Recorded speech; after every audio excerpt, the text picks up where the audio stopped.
And the award goes to... And the actor goes to... And the best show is...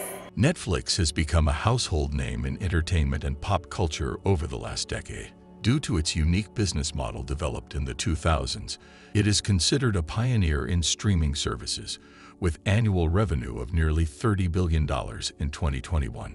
However, the first half of 2022 has not been kind to the company. According to reports, Netflix has begun to lose a significant proportion of its long-term subscribers. The decline in subscriptions is not an unexpected turn of events, but rather the predictable result of some dubious policy decisions made in the context of increasing competition from similar sites and platforms. Analyzing the company's current position in the entertainment industry requires a thorough understanding of its history and origins, as well as a description of its business model and a comparison to emerging competitors. We're going to take a look at how this company has changed the way we watch TV and the way companies advertise. Reed Hastings, a computer scientist, was unhappy in 1997 after being forced to pay a $40 fine to Blockbuster, a movie rental service, for failing to return a copy of Apollo 13 on time. Hastings and Mark Randolph, a marketing director, had hoped to enter the online retail sector inspired by Amazon's success. However, the pair had been unable to decide on the type of items they would sell. Hastings' dissatisfaction with Blockbuster prompted the partners to experiment with selling and renting DVDs through the Postal Service. DVDs had only recently begun to be produced in the late 1990s, as VHS tapes were still more popular. As a result, Hastings and Rudolph founded Netflix in 1998 with around 30 employees and less than 1,000 DVD titles in their roster, a small number, but nearly the entire DVD catalog at the time. Initially, the service was based on a per-rental model, but by the early 2000s, it had switched to a purely subscription-based model, eliminating the hassles of due dates and late fees. This innovation enabled Netflix to gradually dominate the market, eventually surpassing its primary competitor, Blockbuster. In 2007, the company launched a media streaming service over the internet, ushering in the Netflix we know today. In another novel business move, Netflix began to create original content, with Lilyhammer as the first. The company's revenue increased year after year due to the production of exclusive, original shows and movies, as well as the ease of access to the content and its advantageous business model. Netflix. All the movies you want, $20 a month and no late fees. The choice of business model is critical in determining Netflix's success. As an OTT, or over-the-top platform, there are three main models to consider, each with their own set of costs and benefits: subscription video on demand, transactional video on demand, and advertising video on demand. The SVOD model is commonly used in the modern OTT market, as is the case with Netflix. Rather than charging a fee per unit of media consumed, the customer must pay a monthly subscription fee to access all of the platform's content. Most streaming platforms, including Netflix, Amazon Prime TV, and Disney+, use this model because it ensures a consistent flow of high revenue. However, such a system also charges exorbitant subscription fees. 1 in every 4 households reports spending more than $75 per month on streaming services. As a result, there is a lot of user churn. In contrast to a subscription model, TVOD customers pay per view, either renting or purchasing the video they want to watch. Recently, users of the YouTube and Google Play services have been able to rent movies through this TVOD model. However, as the rate of consumption rises, one is forced to spend more money than would have been charged for a subscription, making it difficult to acquire and retain customers through TVOD. Finally, similar to cable television, AVOD content is interspersed with advertisements. The content itself is usually free, but in order to make a profit, the service includes advertisements, and the customer is unable to view the content seamlessly. In an age when speed and overexposure to content are hallmarks of the entertainment industry, being constantly bombarded with advertisements can be quite irritating. Nonetheless, most democratic platforms that allow any user to upload their own content, such as YouTube, typically use an AVOD model. Choosing an SVOD model is inherently responsible for a streaming service's success, both from a consumer and supplier standpoint. Customers enter the service with the mindset of a buffet meal because the service does not use a pay-per-view model. Customers are willing to pay slightly higher prices than usual because they are convinced that they can watch a large number of shows and movies while getting the best value for their money. However, unlike a buffet, Netflix does not incur a higher cost as the customer watches more content. There is no cost associated with the consumer watching a specific video. They naturally got a head start because they were one of the first services to implement such a strategy, catapulting them to enormous financial and online success.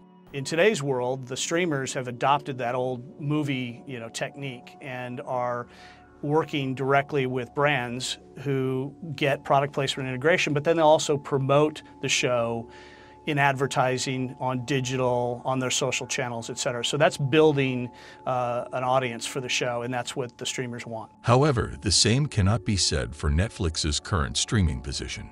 With nearly every production company announcing its own streaming and media service, the market has become increasingly crowded.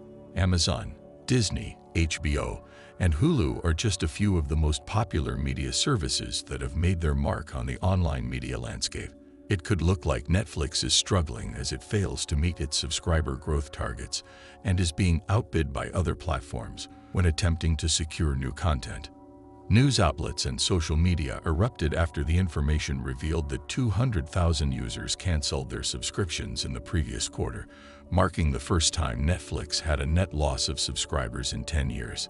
This statistic does not appear to be a mere coincidence, as Netflix is expected to lose a whopping 2 million subscribers in the upcoming quarter, a tenfold increase. While this news was initially shocking, digging deeper into recent developments and company decisions casts this data in a less surprising light. The platform raised prices for all subscription tiers by $1 or $2 in March 2022, a move that was made all the more harsh because it followed a series of price increases over the previous few years. Netflix's standard plan now costs $15.49 per month. How does this stack up against other services? Disney Plus, for example, has a monthly subscription fee of only $7.99 USD, while Amazon Prime TV has a fee of $8.99 USD. When Netflix costs nearly twice as much as its competitors, it's no surprise that long-term subscribers are abandoning the service in favor of the dozen other options. The lineup of shows and movies available may justify the high price, but Netflix has recently been fumbling the bag on that front as well. Twitter, Reddit, and other social media platforms have been flooded with criticism for the streaming service after several fan-favorite original shows were canceled in favor of generic, less popular content starring celebrities and featuring cash-grabbing cameos. And with an E, I am not okay with this, and The Chilling Adventures of Sabrina are just a few of the shows that have left fans outraged after being canceled for unspecified reasons. Netflix has demonstrated a remarkable ignorance of what their customer base wants in recent years, choosing to renew shows that not many people care about in the first place. Their business strategy seems to have shifted from a streaming service to a producer of original content as they increase their budgets and efforts in more films and shows. Their continued efforts, however, is being matched by their competition, with the likes of Amazon Prime offering original content to rival, and new streaming services such as Apple TV offering additional extras that Netflix can't. For example, 12 months free with a purchase of an Apple device. And to add to their struggle, Disney have now banned Netflix advertising across their channels following the creation of their own service. Should similar broadcasting channels follow suit, which doesn't seem too unrealistic, it could see all Netflix advertising removed from mainstream TV. In the current era of late-stage capitalism, consumer apathy presents an intriguing dilemma in the field of art and entertainment. It is no secret that production companies prioritize profit over producing quality content that is well received by critics and viewers alike. Coupled with the intense need for constant consumption of shows and movies accelerated by the internet, several companies have resorted to formulaic content production, in which something that has sold well in the past serves as a framework for brainless iterations. Dominating entertainment through a profit-making lens sets a dangerous precedent not only for the arts, but also for society at large. It is likely that content featuring minorities with strong social messages will be reduced to a bare minimum in order to cater to larger audiences who would rather watch a filtered, mainstream version of life. This apathy toward viewers extends to policy decisions as well. Co-CEO Hastings revealed that the platform was planning to launch a lower-cost, ad-supported subscription tier. Such a model appears absurd given that most ad-supported streaming platforms are completely free. Furthermore, Hastings has been vocal about preventing password sharing, which occurs when users share passwords to their accounts with friends and family, so that each person does not need their own account. The callous attitude toward customers, combined with a dearth of original content, appears to portend a bleak future for the stumbling platform. It was once the most popular streaming service by far, but the bad news is starting to pile up for Netflix, Richard. It's amazing how quickly things change on the financial markets sometimes. Fears of a recession and rising living costs have caused stock prices to fall across multiple industries throughout 2022. Netflix has been among the hardest hit, with its stock dropping 60% since January 2022. Netflix's stock has taken a beating in 2022 as a result of rising inflation, consumers cutting back on discretionary spending, and increased streaming competition, all of which have significantly altered the industry's landscape. Furthermore, comparisons to the company's all-time highs in a pandemic-plagued 2021 have only exacerbated its losses in 2022.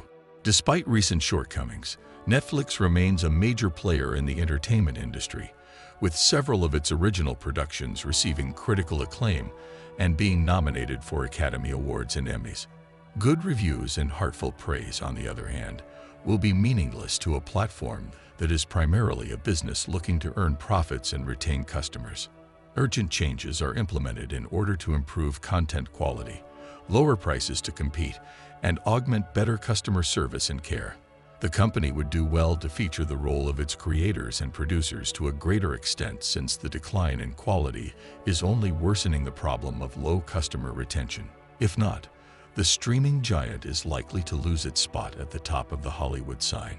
Do you think rising competition will bring down Netflix? Let us know in the comments section below. And don't forget to subscribe and hit that notification bell so you can be the first to know when I post another video.